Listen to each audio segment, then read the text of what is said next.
Have you ever asked yourself what faith is, what goes into faith?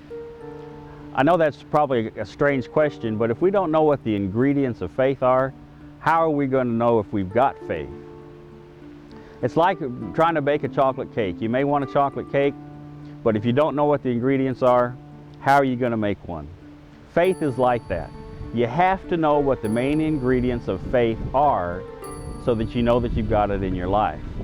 When I was 4 years old, we lived in Bettendorf, Iowa, and we lived in one of those arts and craft cottages, and it had a big wide front porch on it.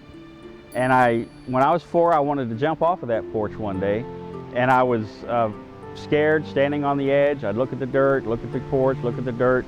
And finally one day my dad came around the corner, and he saw what I was doing. He could see I was afraid, and he said, "Come on, you can do it. I'll catch you." And I was still afraid, but he said, "No, come on, I'll catch you. Come on, jump." So I said, "All right, I would." And I closed my eyes. I moved to the edge. I closed my eyes. I got close. I squinted my eyes and I jumped into his arms, and the fear was all gone. And he put me down and he smiled down at me, and I was so elated that I ran back up on top of the porch again, and I jumped in his arms 2 or 3 more times. And then he backed up, and then he said, "Now do it without me." Oh, that scared me. That scared me again, because he wasn't going to be there that time. But he smiled bigger. He says, "Come on, you can do it." And I said, "All right, I will." And I walked back up to the edge of the porch again. I closed my eyes even tighter this time, and I jumped out. And I thought I was going to have disaster, but I hit the ground on my hands and my knees, and nothing happened.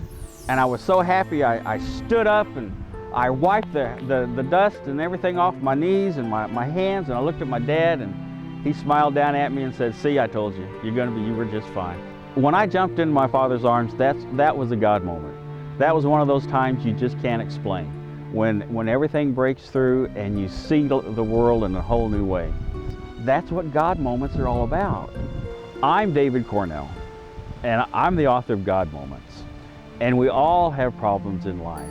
We all have questions about faith. What is the nature of love? What is the nature of forgiveness? What are our responsibilities before God? We all struggle with that. And I want to invite you on a journey with me through God Moments, a journey of discovery, a journey of faith, and a journey of action.